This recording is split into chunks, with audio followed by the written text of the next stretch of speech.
Hi, Goddess of Love here. Kamusta kayo dyan, mga goddess ko? So, yeah, again, no, another reading tayo for you, all signs, no? Kamusta? Ang reading natin today is, ano yung hinihintay ni universe na i-confess natin, no? Ano yung hinihintay ni universe na i-confess, na aminin natin na mga kasalanan or mga kasalanan natin, para mapatawad na tayo ni universe, no? Lalo na ngayon yung panahon na eto na naman, no, nagsa-sacrifice na naman sa atin si Jesus Christ, no? Siya na naman yung magbabayad ng mga kasalanan natin, no? So ano yung mga kailangan nating i-confess, hinihintay ni universe sa atin na i-confess natin, aminin natin na mga kasalanan natin sa sarili natin, sa kapwa natin, no? At para mapatawad na tayo, no, ni universe, ng ating source, no, kung sino man yung tinuturing ninyong God, right? Ng mga goddesses ko. So yeah.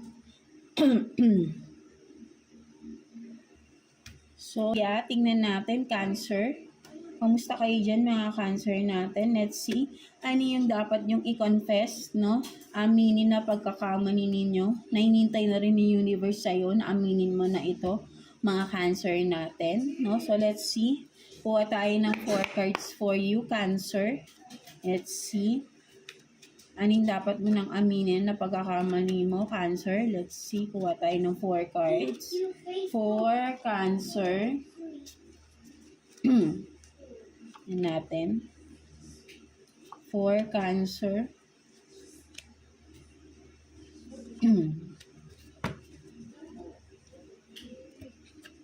So you have this Page of Swords in reverse, the High Priestess in reverse, Justice in reverse, 2 of Pentacles. Ang nakikita ko dito, Cancer, no? Meron kang tinatagong katotohanan, no? Kung ano man ito, no? Sobrang sinisikreto mo tong katotohanan na to, no, mga Cancer. And alam mo, yung katotohanan na to, kung ano man tong tinatago mo na to, no? Justice to sa isang tao, no? Yun ang nakikita ko rito, Cancer, no? Merong justice na naghihintay kapag ni-reveal mo ito, no? Kung ano man ito, no? So kailangan mo nang i-reveal ito, no? So ayun yung nakikita ko dito, no? Mga Cancer natin. Aminin mo na, ninalalaman mo, no? Sabihin mo na. So ayun yung nakikita ko kasi pilit mo tinatago mo, sobrang tagong-tago mo, no, with the High Priestess in reverse, no? Sobrang tagong-tago mo to at informasyon to, no, Cancer, no? Informasyon to na magbibigay justice sa isang tao. With the 2 of Pentacles, natatakot ka, no? Yun ang nakikita ko kasi may involved na malaking person, no? Parang yun ang nakikita ko rito ng mga Cancer natin, no? So parang natatakot ka, no? Pero may alam ka, no? Ayun ang katotohanan, no? May alam ka, no? So sinasabi sa ni universe, aminin mo na yung katotohanan dito.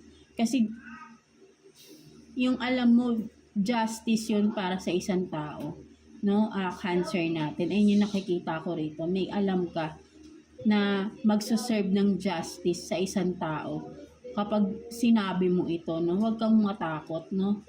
Sinasabi sa'yo dito ni universe, no? Parang yun na mas nakikita ko rito, Cancer, no? So let's see. Kuha tayo ng 1 card for you. Advice ni universe sa'yo, Cancer natin.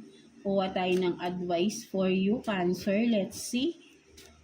Advice for Cancer, please, ni universe.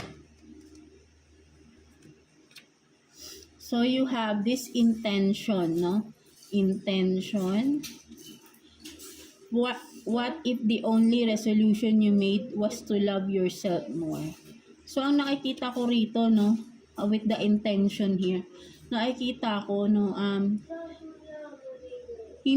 natatakot ka kasi para sa sarili mo eh, no? Ayun yung mas nakikita ko. Pinaprioritize mo with the number one.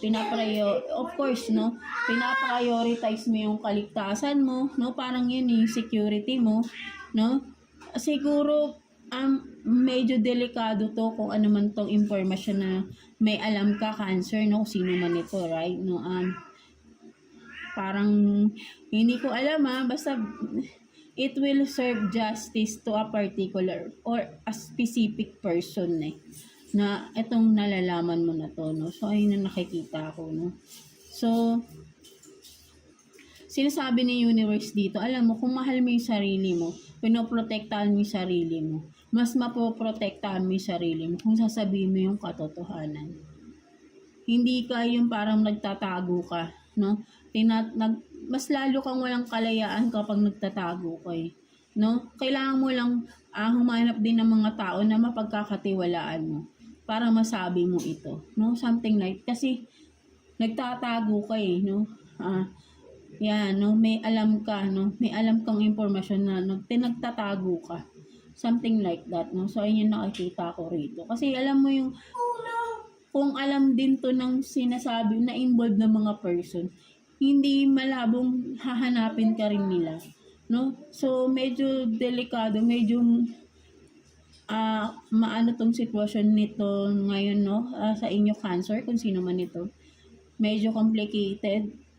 So, I think ay kailangan mo ng mga person na mapagkakatiwalaan mo. Magdasal ka, Cancer, humingi ka ng guidance kay universe para bigyan ka niya ng tamang desisyon na para, 'di ba, magawa mo to ng hindi ka mapapahamak, no? Something na magtiwala ka lang, no? Maniwala ka, no? Kasi nakuha natin yung energy mo, no? So maybe nangangamba ka na rin, no, for some of you, no? So ayun yung nakikita ko rito, no, mga Cancer natin. So yeah, that's it for you, mga Cancer. So I hope na you are in a safe place right now, no, mga Cancer natin. So yeah, God bless you all and thank you for watching, Cancer.